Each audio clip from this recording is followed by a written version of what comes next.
अस्सलाम वालेकुम जी, मैं हूं doctor Aamir. Welcome to our today's health session. आज अपने सेशन में हम जिस टॉपिक को डिस्कस करेंगे वो है कान का दर्द यानी ईयर पेन। और ये बच्चों में बहुत ही कॉमन होता है। क्यों होता है, यही आज हमारा मौजू रहेगा।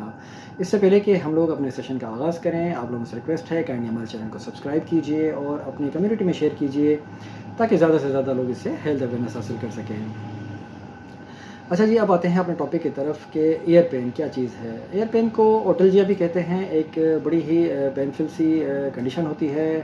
जिन लोगों को हुआ है वही इस चीज़ का अंदाज़ा कर सकते हैं। ये इन्फेक्शन की वजह से भी हो सकता है, जिसकी वजह से आपकी क़ुव्वत समात भी मुतासर होती है और आप एक मेडिकल एवल्यूशन के ज़रिए इसको डायग्नोस करा सकते हैं कि आया ये पेन किस वजह से है।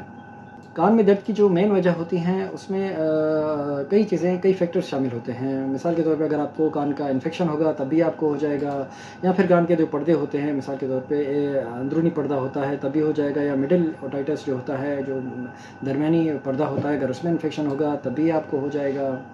इसके अलावा वो लोग जो ख़ास करके स्विमिंग ज़्यादा करते हैं तो उनमें भी ये चीज़ें बड़ी कॉमन सी देखी जाती हैं। इसमें ये जब भी आपको होगा तो आपको एक साइनस इन्फेक्शन हो जाएगा, साँस लेने में भी आपको तकलीफ़ होगी। इसके अलावा अगर आपको गले का कोई इन्फेक्शन है, फेरेंजाइटिस है, तब भी आपको ये हो जाएगा, या आपको सोर थ्रोट है तो तभी आपको हो सकता है। इसके अलावा आपके कान में अगर कोई एयरवैक्स है तब भी आप इसका शिकार बन सकते हैं, इस दर्द का शिकार बन सकते हैं। आपको अगर कोई दाँतों की तकलीफ़ है तब भी होगा, या आपके जबड़े में तकलीफ़ है तब भी आपको कान की तकलीफ़ हो सकती है। तो इन सब चीज़ों के लिए ज़रूरी है कि आप डॉक्टर से रुजू करें। इसके अलावा अगर आपको बेल्स पाल्सी होगी तभी होगा। बेल्स पाल्सी यूँ समझें कि एक तरह का फ़ालिज होता है जो मुँह की साइड पे होता है, तभी आपको कान के दर्द की शिकायत हो सकती है। तो इसका तरीका ये है कि आप अपने डॉक्टर से कंसल्ट करके अपना डायग्नोज़ करवाइए कि आया क्या वजह है आपके दर्द की, ताकि उसकी तशख़ीस हो सके और उसका इलाज हो सके। आम तौर पे जो प्रॉब्लम आप महसूस करेंगे, जो मुश्किलात सामने आती हैं कान के दर्द के हवाले से, उसमें आप देखेंगे कि आपको अगर इन्फेक्शन है तभी होगा। तो अगर इसके अलावा आपको कुछ कान में एक सीटियाँ सी सुनाई शुरू हो जाएँगी, आपको सुनना बहुत कम महसूस होगा, या अगर किसी किस्म का वैक्स आपके कान में जमा हो गया है तब भी ये होगा। आपको एक डिज़ीनेस सी कंडीशन महसूस होगी इसमें। इसमें फ़ॉरेन बॉडी का भी बड़ा ही एक रोल होता है। आजकल जैसे हेडफ़ोन्स का इस्तेमाल बहुत ही कॉमन हो गया है, तो मुसलसल फ़ॉरेन बॉडी अगर आपके कान में पड़ी रहेगी, तो वो भी एक सबब बनती है आपके ईयर पेन का, कान के दर्द का। क्योंकि उसमें जो है एक प्रेशर सा डेवलप हो जाता है आपके कान के अंदर, जो कि फिर जाके कान के इन्फेक्शन या फिर इस तरह की सूरत हाल का सबब बन जाता है। इसमें जो सबसे ज़्यादा मुतासिर होते हैं कान के दर्द में, वो बच्चे सबसे ज़्यादा होते हैं। ख़ास करके वो बच्चे जिनकी उम्र 6 महीने से लेकर 2 साल की होती है, वो सबसे ज़्यादा मुतासिर होते हैं। वो क्यों इससे मुतासिर होते हैं? उसकी वजह ये होती है कि उनकी जो स्टेशन ट्यूब होती हैं, जो उनकी कान की नाली होती है, वो डेवलप हो रही होती है, फुली डेवलप नहीं हुई होती है, जिसकी वजह से उनको इन्फेक्शन होने का चांस बहुत ज़्यादा होता है। तो जैसे-जैसे टाइम गुज़रता है, ये इम्यूनिटी बच्चों की डेवलप होगी तो ये चीज़ें कम होती जाती हैं। इसके अलावा फ़ौरी तौर पे अगर कान का प्रेशर चेंज होता है, ख़ास करके आप अगर कभी आपने बाय एयर ट्रैवल किया हो, हवाई जहाज़ में ट्रैवल किया हो, तो अक्सर आपने देखा होगा वहाँ बैठे-बैठे आपके कान बड़े ही सुन्न हो जाते हैं, एक अजीब-सा दर्द महसूस होता है। तो उसकी वजह यही प्रेशर चेंजेज़ होती हैं, जिसकी वजह से आपके कान में दर्द होना शुरू हो जाता है। तो ये सर्टेन कंडीशंस हैं जिसकी वजह से ये दर्द होता है। अब अगर आप मुझसे पूछें कि डॉक्टर साहब बच्चे इसमें सबसे ज़्यादा मुतासिर क्यों होते हैं? बच्चे इससे सबसे ज़्यादा मुतासिर इसीलिए होते हैं, जैसे मैंने पहले बताया आपको, कि उनकी स्टेशन ट्यूब जो है वो डेवलप हो रही होती है। ख़ास करके वो बच्चे जो 6 महीने से लेके 2 साल के होते हैं, उनमें ये चीज़ें डेवलप हो रही होती है। उनका इम्यून सिस्टम जो है वो फुली डेवलप नहीं हुआ होता है, तो उनमें ये चांसेस ज़्यादा होते हैं कि वो इस चीज़ के इन्फेक्शन का शिकार बन जाएँ। क्योंकि उनकी स्टेशन ट्यूब जो है वो उस तरह एंगल नहीं हुई होती है जैसे कि एडल्ट की हो जाती है, बड़ों की हो जाती है। तो इसको थोड़ा टाइम लगता है, 2 साल के बाद वो भी इस तरह की एक एंगल में आ जाती है जहाँ इन्फेक्शन के चांसेस बड़े कम होते हैं। अच्छा, अगर आपके बच्चे को कान का दर्द हो तो आपको क्या करना चाहिए? देखें, अगर आप समझ रहे हैं कि आपके बच्चे को कान का दर्द है, तो सबसे पहले तो आपको डॉक्टर से कंसल्ट करना चाहिए कि आया ये कान का दर्द है या किसी और वजह से ये दर्द हो रहा है। इसमें होगा ये कि आपका बच्चा देखेंगे कि वो बार-बार कान को हाथ लगाएगा, कन्फ्यूज़ होगा, खाना नहीं खाएगा, नींद सही तरह नहीं कर सकेगा, और अगर बहुत सीवियर कंडीशन होगी तो हो सकता है कि उसके कान से भी कोई डिस्चार्ज हो रहा हो, कुछ गंद वगैरह इस तरह निकल रहा हो। तो इसका एहतियात कीजिए और अपने डॉक्टर से कंसल्ट कीजिए कि क्या वजह बन सकती है इस चीज़ों की।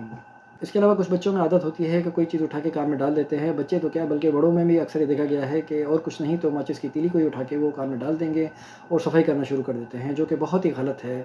आपको नहीं पता कि आपकी टिम्पैनिक मेम्ब्रेन जो है, आपकी जो कान का जो पर्दा है, वो इससे बहुत ही मुतासिर हो सकता है, फट सकता है और बहुत ही सीवियर इन्फेक्शन का सबब बन सकता है। तो कभी भी इस तरह की कंडीशन हो तो आप डॉक्टर से कंसल्ट कीजिए, उनसे राब्ता कीजिए, वो डायग्नोज़ करके आपको बता सकते हैं। बच्चों में इन्फेक्शन को रोका जा सकता है उनकी हाइजीनिक कंडीशन को अच्छा करके। जैसे मैं अपने हर सेशन में बताता हूँ कि हाइजीनिक ही एक ऐसी चीज़ है, गुड हाइजीन ही ऐसी चीज़ है जो आपको 50% हर बीमारी से बचा सकती है।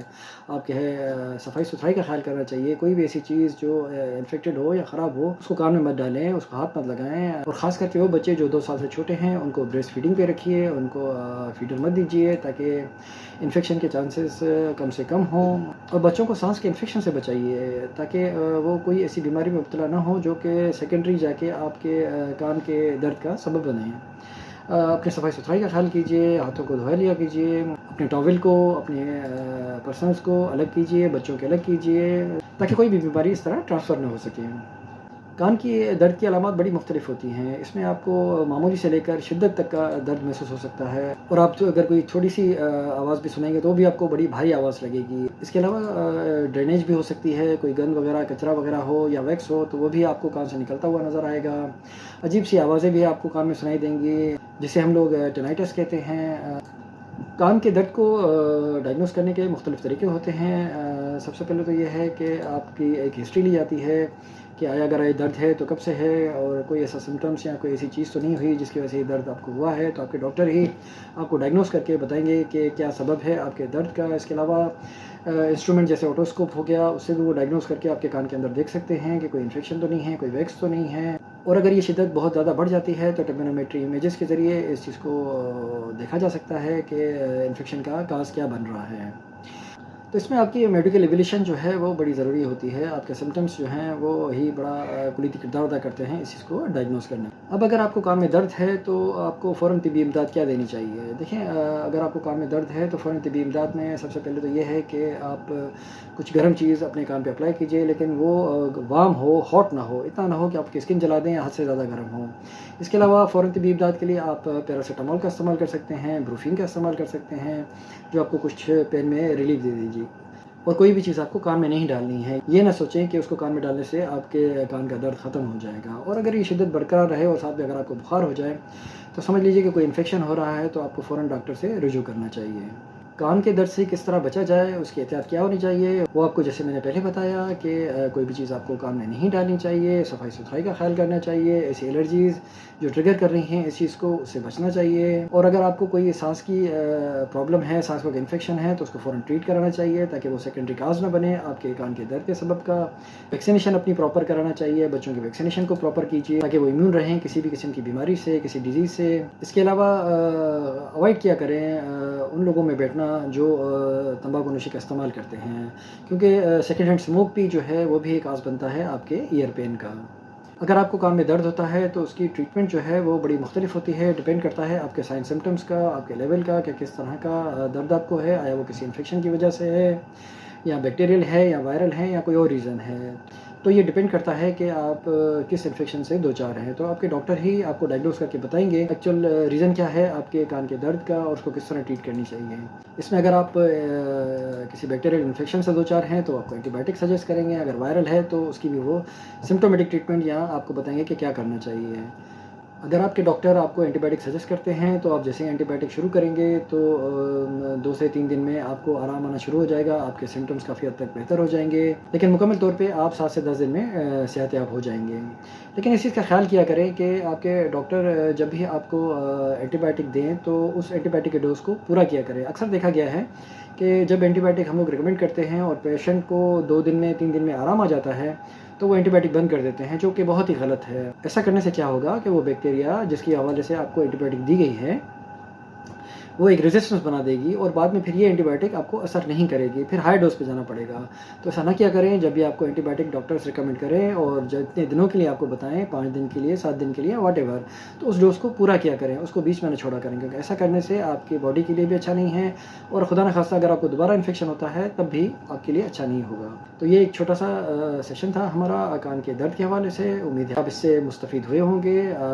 इसके हवाले से अगर कुछ पूछना चाहें तो काइंडली मुझे इनबॉक्स कीजिएगा। I will be glad to answer your questions. अपना ख्याल कीजिएगा। इंशाल्लाह मिलेंगे अपने किसी नए सेशन में, किसी नए टॉपिक के साथ। तब तक के लिए अल्लाह हाफ़िज़।